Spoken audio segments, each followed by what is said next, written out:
और चलिए आगे बढ़ते हैं, बात करते हैं रूस की। नाटो को रूस की तरफ से समुद्री ताकत दिखाई गई है भूमध्य सागर में। रूसी सेना का अभ्यास, ये देखिए आप तस्वीरें। नौसेना और एरोस्पेस बलों की ड्रिल हुई है। उच्च क्षमता वाली मिसाइल की लॉन्चिंग की गई। नाटो के मुहाने पर रूस का यह बहुत बड़ा धमाका।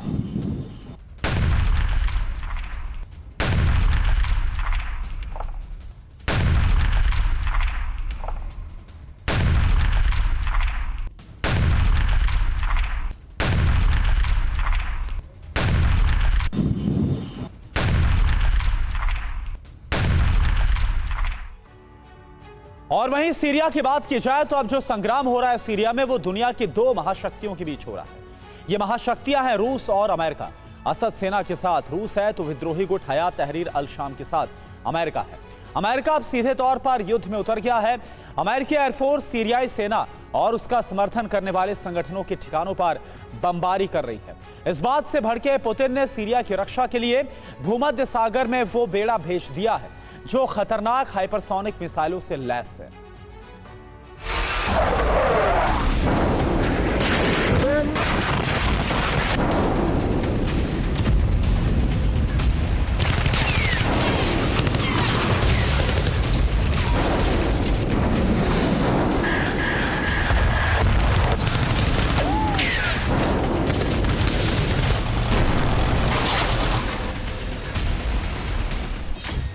सत्ताईस नवंबर 2024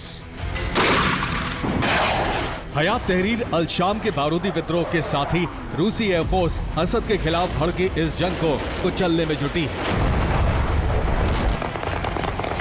रूसी वायुसेना विध्वंसक बमबारी कर हयात के लड़ाकों को रोकने की कोशिश कर रही है। 3 दिसंबर 2024 इसी तारीख को सीरिया की धरती पर अमेरिका की बमबारी शुरू हो गई।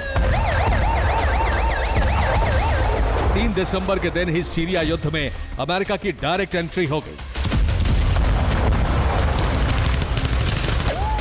अमेरिकी वायुसेना सीरियाई सेना और असद सेना का समर्थन कर रहे गुटों पर बारूदी वर्षा कर रही है।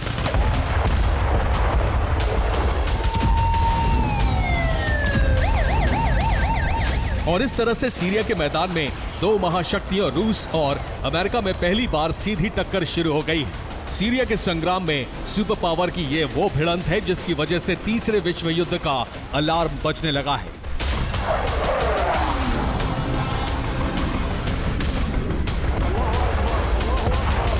अब तक रूस और अमेरिका कई फ्रंट पर एक दूसरे के खिलाफ अप्रत्यक्ष रूप से जंग लड़ रहे थे, लेकिन युद्ध और अरब युद्ध, इन दोनों मोर्चों पर रूस और अमेरिका पर्दे के पीछे से युद्ध लड़ रहे थे। लेकिन सीरिया में पहली बार इन दोनों के बीच सीधी जंग शुरू हो गई।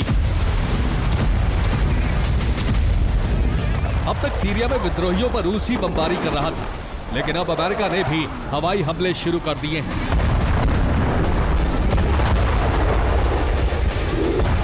पेंटागन की तरफ से जो कुछ कहा गया है वो इस बात का सबूत है कि सीरिया में अमेरिका की बमबारी शुरू हो गई है।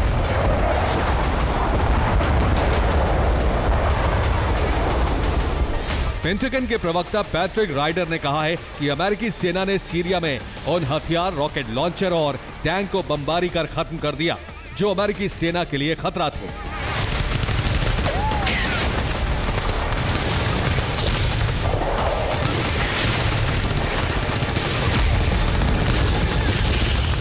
रिपोर्ट्स ये भी है कि अमेरिकी वायुसेना ने सीरियाई सेना के कई ठिकानों को भी तबाह कर दिया।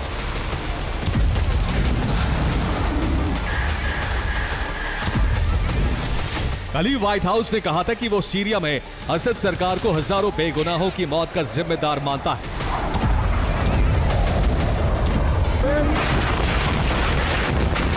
इसी बयान के कुछ ही घंटों बाद अमेरिकी सेना जंग में उतर गई, यानी अमेरिका बशर विरोधियों के साथ है। अमेरिका हयात तहरीर अल शाम को पहले गुप्त रूप से बैकअप दे रहा था, लेकिन सीरिया में शुरू हुई अमेरिकी बमबारी के बाद ये साफ हो गया है कि अमेरिका विद्रोही गुट के साथ है।